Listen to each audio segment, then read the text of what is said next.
कुछ नहीं, मणिपुर की आबादी 20,000 से जाहिर है, 20,000 से जाहिर है, 20,000 से जाहिर होगी और इसके लिए सिर्फ एक है फहद बॉयज कॉलेज है। क्या ये मणिपुर के आवाम में इंसाफ है? Manipur needs library, we want library, we want library, we want library, we want library, we want library. मैं अपनी किताब के आखिर में सिंध हुकूमत से मुतालबा करती हूँ कि मणिपुर में लाइब्रेरी का कयाम अमल में लाए ताकि नौजवान तालिब इल्म समेत मुख्तलिफ तबक़ों के लोगों से उसे एक मौका इल्म की प्यास बुझा सके। We want library, we want library, we want library. Thank you so much. मैं ये कहना चाहती हूँ कि हमारे पास बहुत छोटे छोटे मुस्तकबिल के मेहमान हैं, लेकिन नजर क्या आता है इनका मुस्तकबिल बहुत तारीख है। वजह ये है कि हमारे पास ना तो लाइब्रेरी है, ना तो सेकेंडरी स्कूल है और कॉलेजेस का तो सवाल ही पैदा नहीं है। आज की इस रैली का मकसद ये है कि गवर्नमेंट तक हमारी आवाज़ पहुँचे कि मुस्तकबिल के मेहमानों के मुस्तकबिल को बहुत रोशन बनाया जाए ताकि वो आने वाली दुनिया से मुकाबला कर सके।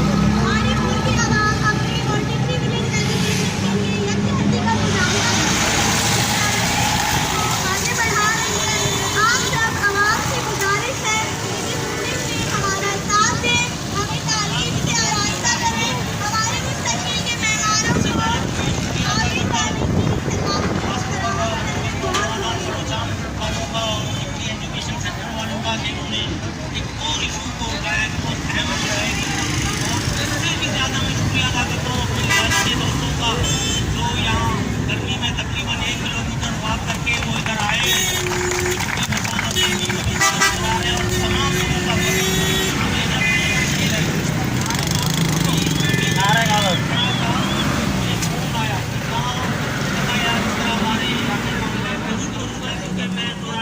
क्लियर बात करने वाला आदमी हूँ। मुझे ऐसे लगता है कि मणिपुर के लोगों को ना है बहनों खराज तहसीन पेश करता हूँ कि उन्होंने आज लाइब्रेरी के लिए तालीम के लिए रैली का इनेकाद किया। यकीन कीजिए आज मणिपुर सियासी तौर पर चुका है। आज मणिपुर के नौजवानों ने ये रैली निकालकर साबित की है कि वो हासिल करना चाहते हैं। उनका नजरिया तालीम है, कल्चर को और यही तालीम के ही वो तरक्की कर सकते हैं। रियासत की जिम्मेदारी होती है कि वो हमें प्रोवाइड करे, लेकिन बदकिस्मती हमारी ये है कि हम अपनी बुनियादी जरूरत के लिए रोडों पे निकले। और अभी अगर हम सेंचुरी की बात करें तो 21st सेंचुरी है। 21st सेंचुरी में इंसान यहाँ से मरीज तक पहुँच चुकी है, लेकिन ये बहुत बदकिस्मती की बात है कि हमारे पास लाइब्रेरी तक अवेलेबल नहीं है कि हम वहाँ पे जाके कुछ पढ़ सकें। ये हमारी हालत है और अगर ये हालत हमारी आने वाले सालों में भी रही तो ये हो सकता है कि जैसे जैसे टाइम है वो चलता जा रहा है, शायद हम उस वक्त सर्वाइव ना कर सकें। तो तालीम एक ऐसी चीज़ है, हम अक्सर बात करते हैं यूरोप की, तो यूरोप की तरक्की जो है शुरू हुई थी 15वीं सदी में।